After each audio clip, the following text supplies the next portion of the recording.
بسم الله الرحمن الرحيم.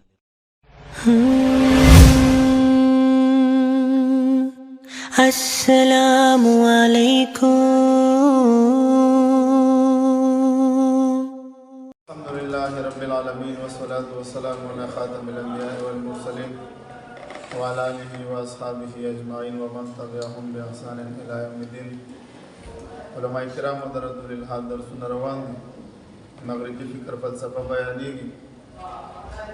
موږ وضاحت کړی چې د جدید الحاد د پیدا کېدو درې وجوهات دي.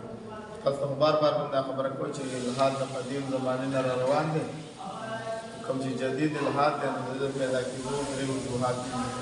اوله وجه د سیشو مولویانو یو دا موږ دوه موږ دي د کلیسا ظلم مولویانو. اوله وجه موږ ویلو چې د کلیسا ظلم او جبر ظلم مولویانو خلک تعلیم ته نه پر وستل، علم ته نه پر وستل، پادریان به ګرځیدل او تلاشي به کوله د خلکو. لکه نن سبا زموږ چې دا کوم پولیسوالا ګرځي زموږ علاقو کې او نارکوټکس والا دي، داسې دا کسټم والا دي، نو دوی داسې هغه شیزونه چې کوم د انسانانو دپاره نقصاندهي وي لکه چرس سفین او داسې نشهیي توکي او داسې نور د سمګلینګ شیزونه وي هغه نیسي. پادریان هم دې دپاره خپل ټیمونه جوړ کړي او دی به ګرځېدل چا سره به چې کتاب وسو کتاب به تیونه به د ضبط پوسته به طلب به کو به سوځو. نو هغه وخت کې علم چا سره او صرف پادری سره نو دې معاشره تنګ او ظلم نو دې وجه نه دې شیشه شو کولې زبان یو د الحاد طرف ته دې اخره روان شو. بیا به وجه پکې دا وجه د ساينس ترقی وا چې ساينس د خارجي اشیاء نه بحث کوي، دوی یو شی باره کې تجربه کوي، مشاهده کې راولي، بیا څه کوي وای دا بس صحیح دی اوکې دی. دا یو نفسیاتي بیماری دوی ته جوړه شوله. دوی مذهب هم راواغستلو د ساينس په پیمانه باندې وتله. څه وګو مذهب د ساينس په پیمانه باندې وتلو، حالانکه مذهب غیر مادي امور نه بحث کوي، بل هغوی سره مکمل مذهب نه مولویانو. که چېرې دا ساينس د ساينس په دغه باندې ټیک د دوی مذهب تللی او دوی سره کامل مذهب وی لکه قرآن چې موږ سره موجود دی اسلام، نو هېڅکله بیا دوی نه ګمراه کېدلی. خو دوی به چې تاسو ته خو ما ویلې که نه، دوی به چې فطرت ظاهر د فطرت ته به یې کتل، دوی به چې په دې کائنات کې سوچ او فکر کوو نو هغه به د دوی د بایبل نه خلاف چې د بایبل نه خلاف نو دوی به څه کوو د ساینس هغه د هغې خوښ نه را د ساینس هغه مفروضات دوی خوښ کړو، خپل مذهب یې ختم کړو. ولې؟ حالانکه ما ته ویلو که نه د نیوټن نه والا د ډارونه پورې دا مذهب په ساینس یو شاخ به یې ګڼلو. ساينس به د مذهب یو شاخ و، کله چې ډارون ورته نظریه د ارتقا پیش کړو تخلیق نظریه ختمه شوله. مولویان اوس دوه نظریې چلیږي، یو تخلیق دی یو ارتقا ده، خو ارتقا نه اوس هغوی هم بېزاره دي. نن به راځو موږ خپل سبق د مولویانو چې د الحاد درېیمه وجه هغه څه شی د هغه به وپېژنو. عبارت شروع کړو. درېیمه وجه د الحاد د خورېدو هغه دا ده چې د مغرب د خلکو په ژوند کې د فلسفو او رسمونو رواج شروع شو. مغربي دنیا چې کله د مذهب د قید نه ازاده شوه نو په هغوی کې بعضې ذهندري فلاسفه پیدا شو. په 18مه 19مه صدۍ کې لوی فلاسفه پیدا شول او د دې فلاسفو د فلسفو نه هم ډېر خلک الحاد طرف ته روان شول. یعنې درېیمه وجه د دې فلاسفو د وجې نه ډېر خلک ګمراه شول، ځکه دا فلاسفه مولویانو دا فلاسفه چې دوی مولویانو دوی فلسفې وي، هلکه وایي دا د برنډن رسل فلسفه ده، هلکه دا د ډیوډ هوم فلسفه ده، هلکه دا د جارجي کیوب فلسفه ویلم دي که نه دي؟ سیکولرزم، لیبرالزم، سوشلیزم ټول وضاحتونه هم کړي که نه؟ دې خلکو خپلې نظریې پیش کړي، چا پکې جمهوریت پیش کړو، چا پکې څه شی پیش کړو، چا پکې دوی خپلې نظریې پیش کړي. کارل مارکس پکې څه پیش کړو؟ کارل مارکس 1858 کې نه د نظریه د اشتراکي پیش نه کړله. نظریه د اشتراکیت او د سوشلیزم کمونیزم یې پیش کړله. مولویانو نو دوی کې دا فلسفې نو هغوی څه کارل مارکس په خپله باندې تحري و. نو چې تحري او فلسفه پیش کوو ته د هغه کتابونه ګورې څه به کېږي؟ اټومیټیکلي به ته تحري کېږي. نو په دې کې خاص دور کې دوه درجې راځي. یو د جدیدیت فلسفه ده، ماډرنیزم فلسفه ده. ما ویلې د ماډرنیزم فلسفه کله شروع شوې؟ شاباسي د 18مې صدۍ نه د ماډرنیزم فلسفه شروع شوه. دویمه د مابعد جدیدیت فلسفه ده چې دې ته د پوسټ ماډرنیزم فلسفه وایو. دا د 20مې صدۍ پیداوار دی. په دې کې خاص طور دوه درجې فلسفې راځي. د جدیدیت فلسفه ده چې د ماډرنیزم ده، چې ولسمه صدۍ کې خپل وضاحت موجود دی. او دویمه د مابعد د جدیدیت فلسفه پوسټ ماډرنیزم فلسفه ده چې دا د 21مې صدۍ فلسفه ده. ماډرنیزم فلسفه د 12مې صدۍ پیداوار دی او د دې فلسفې 300 کاله مرزبانو دې فلسفې سو 300 کاله په مغرب باندې راج کولو. د دې اوس هم څه باقیات پاتې دي. په ماډرنیزم کې ډېر شاخونه دي، لذت پرستی ده، روشن خیالي ده، جمهوریت ده او داسې نور دي مرزبانو. خو د ماډرنیزم بنیادی فلسفه چې د هغه د هیومنیزم فلسفه ده او دوی وایي چې انسان یا مرزبانو هیومنیزم پیژندلې که نه؟ انسان پرستی، انسانیت پرستی. دا خو ویلې دي، بار بار ویلې دي، مکمل په دې باندې وضاحت موجود دی. د آزاد کېدو مطلب دی چې انسان نه بالاتر بل کوم قوت نشته دی چې دې ته د خیر او د شر، دا خیر دی او دا شر مرزبانو د انسانیت پرستی نه څه مراد دی؟ انسان آزاد دی، انسان ازادي د مساوات او تر هغه د ازادۍ نه دا وایي څه مراد دی؟ وایي په انسان باندې داسې بالاتره قوت نشته چې ده نه تپوس وکړي چې دا خیر دی او دا شر دی. موږ له خیر او شر متعین شوی دی که نه دی؟ صرف اختیار یې موږ له راکړی چې شر اختیار یې کړ او خیر اختیار یې. خو دوی څه وایي؟ نه تا نه څوک تپوس والا څه چې ستا خوښه دا خیر دی. ځکه دوی هم جنس پرستی کوي، ځکه دوی له مختلف قسمه د فطرت نه لاندې کارونه کوي. په خپله د خیر او د شر په تخلیق کولو کې آزاد دی. دوی وایي دا دی چې څوک په خپله خوښه مسجد ته ځي، څوک پرې اعتراض نشي کولی، او که څوک په خپله خوښه شراب څکي څوک یې منع کولی نشي، او که څوک پرې تنقید نشي کولی. یو طرف ته په مذهب باندې د عمل کولو ازادي ده او دې سره د عام د غلط کارونو هم ازادي ده مرزبانو. نو اصل د دې نه وروسته دا فلسفه ده چې هر یو انسان آزاد دی، دا د خپل خیر او شر په تخلیق کولو کې څه شی دی دته مکمل اختیار دی. د دې ازادۍ فلسفې نه یوه بله عقیده پیدا شوه چې هغه د مساواتو فلسفه ده چې د هر یو انسان حقوق مساوي دي. که څوک شراب زنا کوي یا څوک مسجد ته ځي، د دوی حقوق مساوي دي. څنګه مساوي دي مرزبانو؟ یو سړی به شرابخانې ته ځي، یو سړی به مسجد ته ځي، د دوی دواړو حقوق څه دي؟ ولې مساوي دي؟ دوی وایي د خیر او د شر تمیز پکې نشته. خیر او شر ستا خپل دی. د انسان مسجد کې خیر ګڼلو دا خیر ته لاړو، د بل انسان په شرابخانه کې خیر ګڼلو دا خیر ته لاړو. دا ستا له طرف بره نه نشته چې په ما ته د خیر او د شر تمیز راته وښیه. برځو د دوی حقوق مساوي دي. دفاع او بد تمیز ختم شو، ځکه انسان د ازادۍ د خپل خیر او شر پیدا کولو کې د بل چا پکې څه کار نشته دی چې فیصله وکړي او ووایي چې دا بد دی، دا صحیح دی، دا افضل دی او دا غیر افضل دی. د دې ترجیحات دا زمونږ په ځای کې خو د افضل او د غیر افضل، د نیک او د بد تصور شته که نه؟ په مذهبي معاشره کې به وي که هغه مذهبي معاشره د بایبل ولې نه وي، که هغه د هندومت ولې نه وي، د خیر او د شر، د افضل او د غیر افضل، د نیک او د بد تصور په هغوی کې شته. لیکن په دهریت کې نشته مرزبانو. دهریت کې د افضل او غیر افضل، د نیک او د بد تصور نشته. دا دواړه د معاشرې په اعتبار سره یو شان دي. لکه موږ چې د یو انسان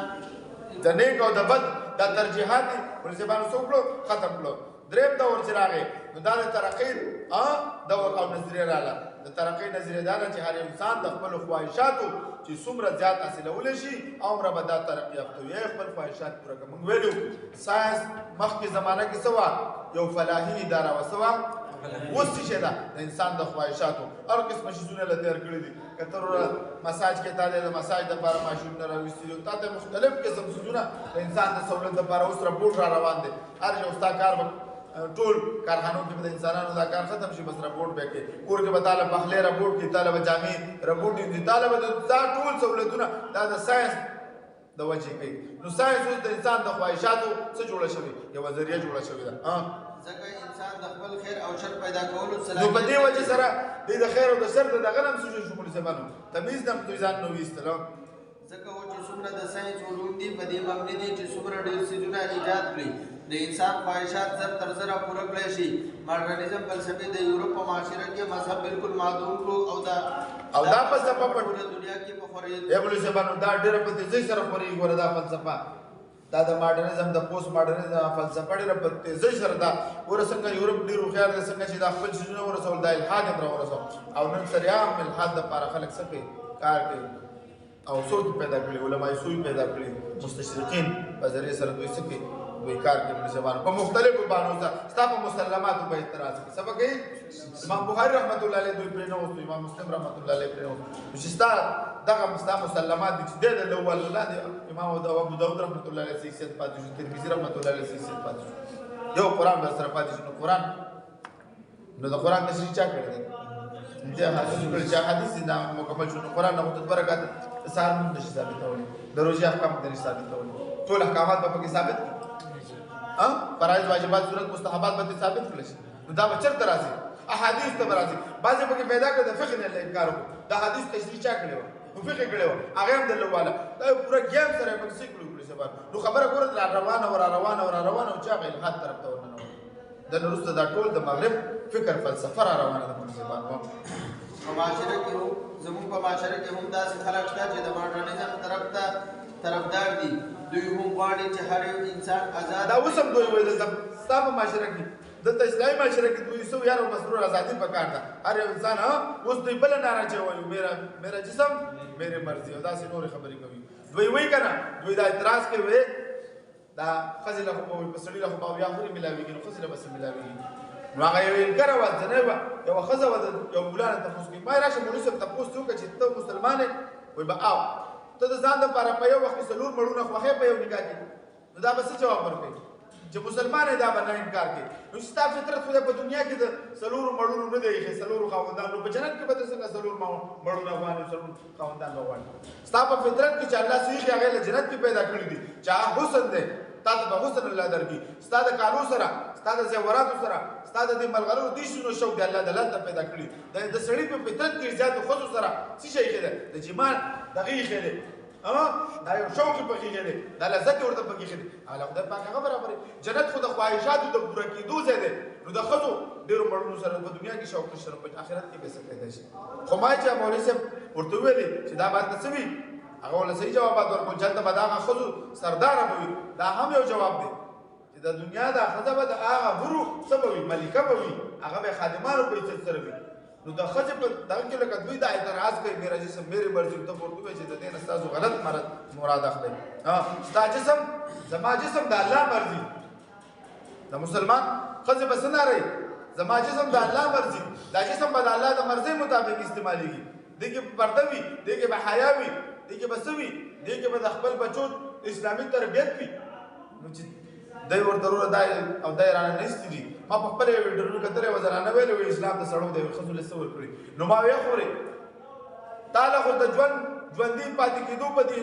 انسانيت کې دا چا درکړي اسلام درکړي تا نه مخکې خو تور شو اوسم قومونه وګوره فرانس والا جرمني والا هغه خزل د شیطان په نظر سره ګوري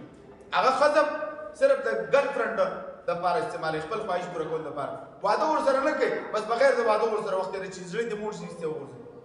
تاسو خو اسلام مقدس مقام درکړل دی د خزه په مقام کې د مور په مقام کې په عزت سره د لور په عزت سره د خور په عزت سره دا عزتونه ويره وراثت په دوی اعتراض کوي سبا کوي ويره خزه وي کم ور کړل خزه وي د سړی په کم ولې ور کړل موږ ورته خزه سړی راځي خور ته کم ولې ور کړل ضرور په مقابله کې سوال د څه پکارو چې رول ډبل ملاويږي خور لکم ولې ملاويږي نو موږ ورته یو موږ باغ دې ګرسته اعتراضاتو کې دا جوابات ورکړي دي چې په خزه باندې اسلام هیڅ ذمہواری نه لري خماشي اول به دې تربيت څوک کوي لار به کوي لار به ژوندې وي لار به د غټیو د لبه راوړي چې لارې مرشي به دا وادي نشي به تربيت رور کوي عمدار اور به غټیو د خور لبه راوړي به چې کله د وادو شي به تربيت به ذمہواری د ماشي چا په حاشوا بخاون واجب دی فرض ګرځولې د چې دلته لا فقره وړي چې به خاون مرشي بچیز باندې چې به چاته لاړه به بچو ته لاړه دا خزه خو آزاد ده دا خو د خاون نه میراث وړي د زوی نه میراث وړي د پلار نه میراث وړي د رور نه میراث وړي دا د هر چا نه میراث وړي دا د خپل سرمایه ده دا د خپل سرمایه ده بل داس خپل په دې مقاله رد الحد داسې مثالونه ذکر کړی دي چې دا د سړونو ډیره وړي څو د سړونو ډیره وړي لکه د سړی یو دغه پاتې شوله یو لور پاتې شوه پلار پاتې شو مور پاتې شوله لور ته به نیمه ملاوي سو لور ته به نیمه پلار ته سودس ملاو شو او دغه شان ته مور ته سودس ملاو شو او پلار سره د عصبه کېدو پلار دې وخت کې عصبم شو میراث خو بس نه څه وایي کنه په دې صورت کې پلار عصبم ګرځيږي سودس مع تعصیب چورته وایي سودس مع تعصیب پلار تر حل نه کنه یو سودس دې یو عصبای بحث دی یو سودس مع تعصیب یې په ځبانو دلته چې پلار مړ شو لکه سړی مړ شو یو لور پاتې شو یو ته مور پاتې شو ته پلار پاتې شو نو لور موږ مسله 24 نه جوړو سو سلیری شروپې د 12 چاله ورکړې موږ لور ته پاتې شو مور ته سدس ملاو شو سلوري سي ملاو شو پلان له اتم سي ملاو شو سو سلی مسله ولا کلس لګ روپې موږ مولا تقسیم کړې نو چا په ګډې واغستې بلس لګ روپو کې 15 لګ روپې چا واغستې او پلان 3 لګ روپې واغستې ما په خیال سلور لګ 3 لګ داسې پاتې نو د پلان ډېر واغسته نو دوی به غلط اعتراض کوي یو د اسلام د سنوي د شریعت د فهم نه خبر رہی مولوي زمانو نو کله چې تاسو د الحاد په دې مضمون باندې خبره سي تاسو به څه کولای شي دله جواب ورکولای شي کاغه وایي چې میرا جسم میری مرضی میرا جسم الله کی مرضی دا به د الله د مرضی مطابق استعماليږي او دا نورې خبرې کوي دوی وایي چې هر یو انسان دې په بل تنقید نه کوي مذهب یو ذاتي معامله ده دا سیدونه د ماډرنیزم د فلسفې پیداوار دی بیا د ماډرنیزم پرد کې د مابعد جدیدیت فلسفې نور هم کار خراب کړی کړو دوی وایي د ماډرنیزم چې وایي چې دا ازادي ده د مولوي زمانو موږ دې باندې وضاحت کړو د دې عبارت مطلب دا دی پوسټ ماډرنیزم وایي چې د دې فلسفو هم څه اصول دي کنه دي د سیکولریزم خپل اصول دي چې فصل الدین یعنی دولت دا مذهب د اجتماعي معاملاتو ته درولې دا ستاسو انفرادي مسله ده اشتراکي نظام خپل یو نظریه لري چې بای دا څونه ملکیتونه دا د خلکو نه واله وسوکا بیت المال کې جمع کو حکومت به تقسیمای د سرمایه‌دارانو نظام خپل اصول دي چې رسود کوي چې سره خوخه یا کو کیف شاو چې خوخه وي د هر یو فلسفي خپل اصول لري نو دوی مذهب اصول لري کنه لري مذهب هم اصول لري فلسفه هم اصول لري دوه ختم کا پوسټ ماډرنیزم مطلب سره په تاسو ته پوسو کې ته پوسټ ماډرنیزم کې مطلب سره ورته وایي چې مذهب هم اصول لري فلسفي اصول لري دوه ختم کا څه چې خوخه بیا کوي یو فلسفه معنی یو مذهب نو د بالکل نورم کار خراب ځکه مجرد انسان په دنیا کې څه یو نظر خاوند نه نو دا یو خر دی یو زناور دی چې د نظریه نه لري یو کنه دا خپل خواهش پوره کوي د الحاد په وجه باندې انسان یو زناور جوړ شو چې ډاکن چې دا نظریه پېښ کړي چې الله نشته نعوذ بالله او دا شان د کتاب ولیکلو دی ګان ډیلیشن او دا نو د دوی څه مطلب دی چې دا د زناور غونډه کې ژوند تیرې چې د ژوند هیڅ مقصد نشته د لاس مقصد نشته د سترګو نشته د جبې نشته د خوښ شو د ټولې ډانچې مقصد نشته عجیبه منطق دی عجیبه غیر معقولي خبرې وکړي او دوی به ځان ته ساينسدانان ځان ته وایي نن فلسفه نه ته فلسفي چې ته خپل د ژوند مقصد نه خبر ظالم دوی وایي چې مذهب هم څه اصول لري او د ماډرنیزم هم څه اصول لري نو مابعد جدیدیت فلسفي والا هیڅ اصول نه مني د پوسټ ماډرنیزم وضاحت ته کوم د نه بس نه کوم تک پوسټ ماډرنیزم یا مابعد جدیدیت فلسفه دا چې دوی وایي دا کوم ژوند چې ایبل څه باندې دوی وایي دا کوم ژوند چې دی بس دا تیروا څه نظریات څه افکار او څه اصول اس قواعد اس ضوابط نشته مولوي زبان هو دوی وایي هیڅ یو نظریه په دنیا کې نشته صرف بس رښتیا وایا نه مذهب شته او نه ماډرنیزم شته بس رښتیا واله کوم چې ته غواړې رښتیا نه څه مراد دی چې تاسو خو دا رښتیا دي چې تاسو خو دا رښتیا دي چې تاسو وخت لکه دا ظالمان اقوام متحده چې دوی ورو نن فلسطین ته هغه سېنیټر صاحب ته مشتاق صاحب ته مشتاق احمد صاحب هغه ویډیو ما کتل هغه نه مصر نه پریږدي چې مسلمانانو ته کومک ورسو او هغه څه کوي هغه ورو سره د وسلو را روان دي د امریکا والا د اسرائیل د حفاظت لپاره مونږ یو نر نشته یو مسلمان حکمران نه پکې یو عربي چیف شو نه پکې یو داسې دغه شته پښپک 500 ملکونو کې یو نر نشته چې د مسلمانانو ته پوسو کی ولی مولوي صاحبانو دوی څه کوي مولوي صاحبانو دوی رښتیا وایي چې ستاسو خو دا رښتیا دي د امریکا چې څه خوخه وي حق رښتیا دي د اقوام متحده چې څه خوخه وي حق رښتیا دي دا د پوسټ ماډرنیزم د فلسفې په بنیاد بس رښتیاواله هغه کوم چې ته غواړې او د دې او نظریه مذهب تنور هم نقصان ورسول نو خلاصه دا شو جدیدیت هم د الهاد خریدلو یا ذریعہ شو چې تاسو کړي کوم څه چې تاسو کوي هغه کوه مذهب او ماډرنیزم غلط دي مذهب او ماډرنیزم ګوره مذهب شو ماډرنیزم پوسټ ماډرنیزم د الهاد په لباس کې د اسلام دشمنان مولوي صاحبانو نو د دې په وضاحت کو چیرې د الهاد په لباس کې د اسلام دشمنان دا څوک دي دا ګور اکثر مذهبي خلک دي لکه دا سیمسون جان د اوستراوتلی دي او یو کمنټ ما کتلو د یو کس کمنټ کړو چې دا 2 کال مخکې په هسپتال کې غاردلیو هغه ځای نشي صفاګای ته سوې چپړاسیو دا ځای نه کولوس لاړو غټ پاتری شو بس یو 2 درې دغه عزت کو بس په قران باندې په اسلام باندې اعتراضات کو ما تعالی بچا ته قول بایبل لزان خبر کړه طرف خپل بایبل نه خبر نه اعتراض په اسلام باندې اعتراض کی الحمدلله دندان شکن جوابونه له موږ ورکړي دي ان شاء الله بل جواب ورکو خان دا به ان شاء الله سبا وایو هغه اسباب کوم چې انسان الحاد طرف ته مایل کوي دویم سبب دا ټول وضاحت را روان دي مناسبانو خو چې کم سببونه دي د الحاد د جدید پیدا کېدو اسباب ان شاء الله دا به خیر سبا وایو